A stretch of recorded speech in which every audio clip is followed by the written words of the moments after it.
Good morning. ఇప్పుడు మనం ద్రవ్యోల్బణం అంటే ఏమిటి, ద్రవ్యోల్బణంలో రకాల గురించి తెలుసుకుందాం. Types of inflation. ద్రవ్యోల్బణం సాధారణంగా వస్తువుల ధరలలో నిరంతరము మార్పులు వస్తూ ఉంటాయి. కొన్ని వస్తువుల ధరలు పెరుగుతూ ఉంటే మరికొన్ని వస్తువుల ధరలు తగ్గుతూ ఉంటాయి. అయితే సాధారణంగా అన్ని వస్తువుల ధరలు లేదా వస్తువుల ధరల స్థాయిలో ఏర్పడే పెరుగుదలను ద్రవ్యోల్బణం అంటాము.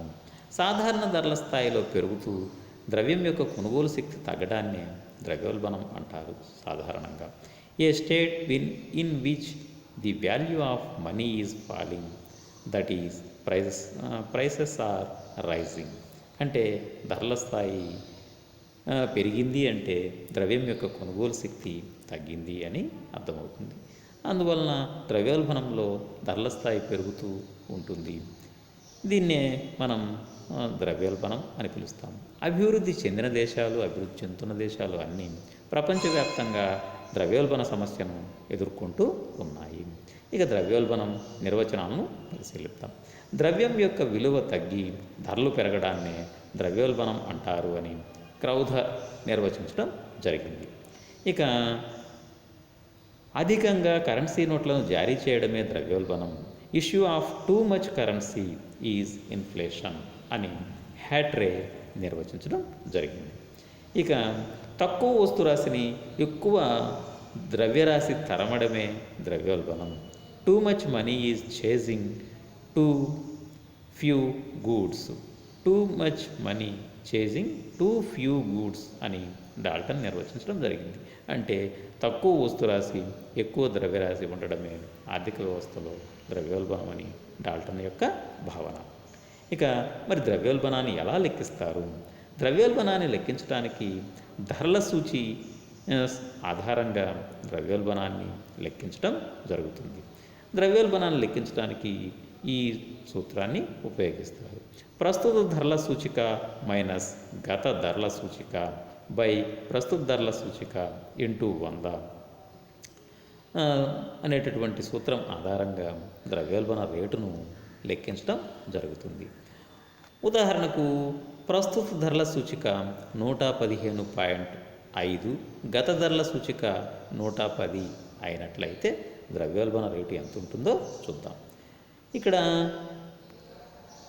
ద్రవ్యోల్బణ రేటులో సూత్రంను పరిశీలించినట్లయితే ప్రస్తుత ధరల సూచిక 115.5 మైనస్ గత ధరల సూచిక 110 బై ప్రస్తుత ధరల సూచిక 110 ఇంటూ 100 ఈజ్ ఈక్వల్ టు 5. అంటే 115లో 115.5 minus 110 is equal to 5.5 by 110 into 100 అంటే 5% అవుతుంది. ఈ విధంగా ద్రవ్యోల్బణాన్ని శాతాల రూపంలో లెక్కించడం జరుగుతుంది. ఇక ద్రవ్యోల్బణంలో రకాలు. Types of inflation. ద్రవ్యోల్బణం ప్రధానంగా మనకు 4 రకాలుగా వర్గీకరించవచ్చు. కారణాన్ని బట్టి ద్రవ్యోల్బణం పెరుగుదలను రేటును బట్టి ద్రవ్యోల్బణంలో రకాలు, ప్రభుత్వ చర్యలను బట్టి ద్రవ్యోల్బణంలో రకాలు, కీన్స్ భావనలు. ఇక కారణాన్ని బట్టి ద్రవ్యోల్బణంలో రకాలను ఒకసారి పరిశీలిద్దాం. కారణాన్ని బట్టి ద్రవ్యోల్బణాన్ని పరిశీలించినట్లయితే ప్రధానంగా డిమాండ్ ప్రేరిత ద్రవ్యోల్బణం, డిమాండ్ పుష్ ఇన్ఫ్లేషన్, వ్యయ ప్రేరిత ద్రవ్యోల్బణం, కాస్ట్ పుష్ ఇన్ఫ్లేషన్, మిశ్రమ ద్రవ్యోల్బణం, మిక్స్డ్ ఇన్ఫ్లేషన్. ఇక మొదటిది డిమాండ్ ప్రేరిత ద్రవ్యోల్బణం. వస్తువులకు డిమాండ్ పెరగడం వలన వస్తువుల ధరలు పెరిగి ద్రవ్యోల్బణం ఏర్పడడాన్ని డిమాండ్ ప్రేరిత ద్రవ్యోల్బణం అంటాము. అంటే సాధారణంగా వస్తువులకు డిమాండ్ పెరిగినప్పుడు ధరలు పెరుగుతాయి. అలా డిమాండ్ పెరగడం వలన ధరలు పెరిగితే దాన్ని మనం డిమాండ్ ప్రేరిత ద్రవ్యోల్బణం అంటాము. ఇక రెండవది వ్యయ ప్రేరిత ద్రవ్యోల్బణం. ఉత్పత్తి వ్యయాలు పెరగడం వలన వస్తువుల ధరలు పెరుగుతాయి. అలా ఉత్పత్తి వ్యయాలలో ఏర్పడే పెరుగుదల వలన ధరలు పెరిగితే అటువంటి ద్రవ్యోల్బణాన్ని వ్యయ ప్రేరిత ద్రవ్యోల్బణం, కాస్ట్ పుష్ ఇన్ఫ్లేషన్ అంటాము. ఇక మిశ్రమ ద్రవ్యోల్బణం మిక్స్డ్ ఇన్ఫ్లేషన్. ఒకవైపు డిమాండ్ పెరగడం, మరొక వైపు ఉత్పత్తి వ్యయాలు పెరగడం వలన వస్తువుల ధరలు పెరుగుతూ ఉన్నట్లయితే దాన్ని మిశ్రమ ద్రవ్యోల్బణం లేదా మిక్స్డ్ ఇన్ఫ్లేషన్ అంటాము. ఇక రెండవది పెరుగుదలను బట్టి, పెరుగుదల రేటును బట్టి లేదా ద్రవ్యోల్బణంలో పెరుగుదల శాతాన్ని బట్టి ద్రవ్యోల్బణం రకాలు.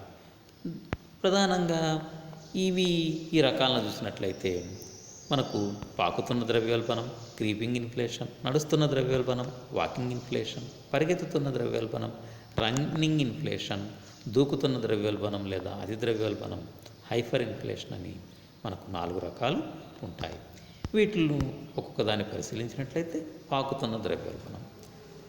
ద్రవ్యోల్బణం రేటు లేదా ద్రవ్యోల్బణ శాతం 0 నుండి 3% లోపు ఉన్నట్లయితే దాన్ని పాకుతున్న ద్రవ్యోల్బణం లేదా క్రీపింగ్ ఇన్ఫ్లేషన్ అంటాము.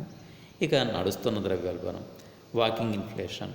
ద్రవ్యోల్బణ రేటు లేదా ద్రవ్యోల్బణ శాతం 3% నుంచి 5% లోపు ఉన్నట్లయితే దాన్ని నడుస్తున్న ద్రవ్యోల్బణం అని పిలుస్తాము. ఇక పరిగెత్తుతున్న ద్రవ్యోల్బణం.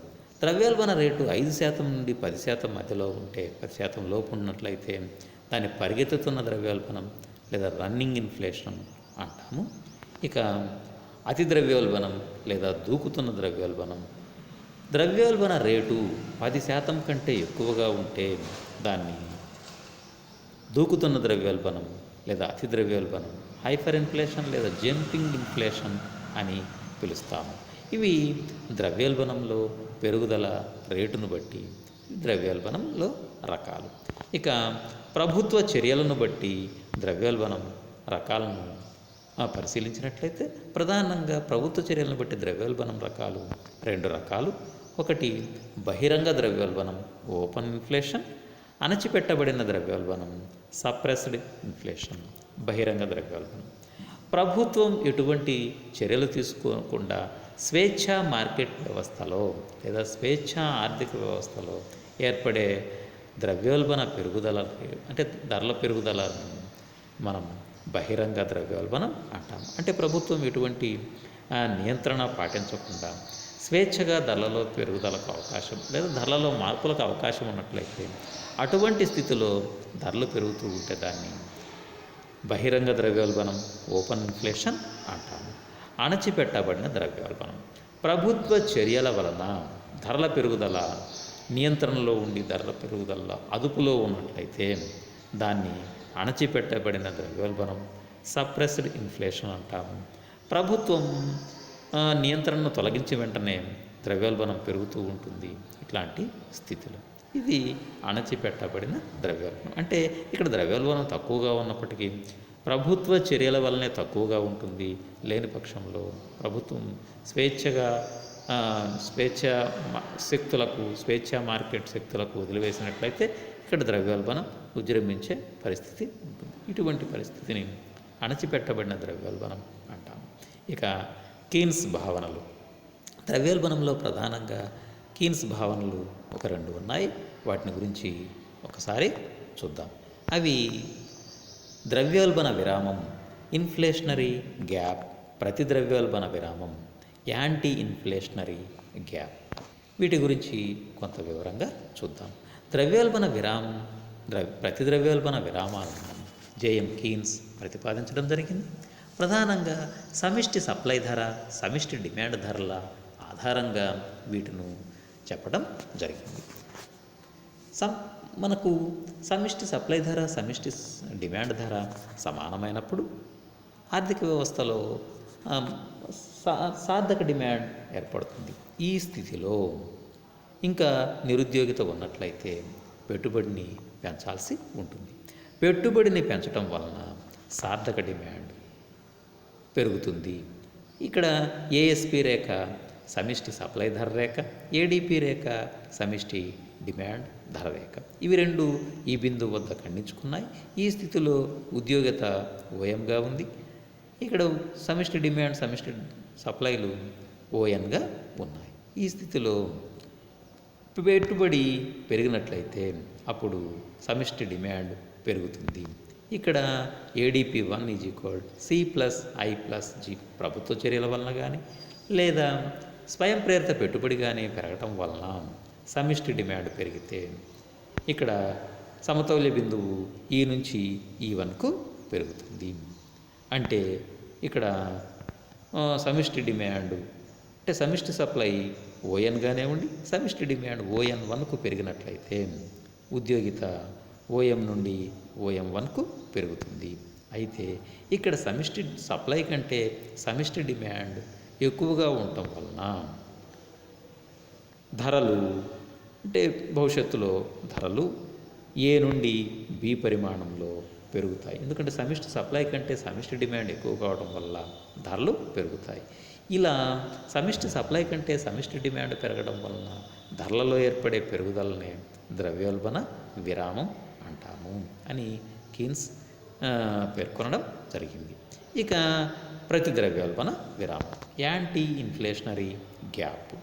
ఇక్కడ సమిష్టి డిమాండ్ సమిష్టి సప్లైలు ONగా ఉన్నప్పుడు అవి రెండు ఈ బిందువు వద్ద ఖండించుకున్నాయి. ఈ స్థితిలో ఉద్యోగిత OMగా ఉంది. ఇటువంటప్పుడు సమిష్టి సప్లై కంటే సమిష్టి డిమాండ్ తగ్గినట్లయితే అంటే పెట్టుబడి వ్యయం తగ్గినట్లయితే సమిష్టి డిమాండ్ తగ్గుతుంది. ఈ స్థితిలో సమిష్టి సప్లై ధర రేఖ సమిష్టి డిమాండ్ ధర రేఖ రెండు E1 బిందువు వద్ద ఖండించుకున్నాయి. అందువలన సమిష్టి సప్లై OMగా ఉంటే సమిష్టి డిమాండ్ ON1కు తగ్గింది. అందువలన ఉద్యోగిత OM నుండి OM1కు తగ్గడం జరిగింది. దానివలన ధరలు A నుండి B పరిమాణంలో తగ్గడం జరుగుతుంది. అంటే ఇది ధరల తగ్గుదలను తెలియజేస్తుంది. ఇది ప్రతి ద్రవ్యోల్బణ విరామం. సమిష్టి సప్లై ధర కంటే సమిష్టి డిమాండ్ తగ్గడం వలన వస్తు రాశి ధరలలో తగ్గుదల ఏర్పడుతుంది. ఈ ఏర్పడే తగ్గుదలనే మనం ప్రతి ద్రవ్యోల్బణ విరామం అని కీన్స్ పేర్కొనడం జరిగింది. యాంటీ ఇన్ఫ్లేషనరీ గ్యాప్ అంటే సమిష్టి సప్లై ధర కంటే సమిష్టి డిమాండ్ తక్కువగా ఉన్నప్పుడు వస్తురాశి నిల్వలు పెరిగి ధరలు భవిష్యత్తులో తగ్గుతాయి అనే విషయం కీన్స్ ప్రతి ద్రవ్యోల్బణ విరామం ద్వారా తెలియజేయడం జరిగింది. ఇక్కడ ప్రతి ద్రవ్యోల్బణ విరామం అంటే A నుండి B వరకు వస్తువుల ధరలు తగ్గుతాయనే విషయాన్ని ప్రతి ద్రవ్యోల్బణ విరామం తెలియజేస్తుంది. ఇవి ద్రవ్యోల్బణం అంటే అర్థం మరియు నిర్వచనాలు మరియు ద్రవ్యోల్బణంలో గల రకాల గురించిన వివరణ. Thank you. Wish you all the best.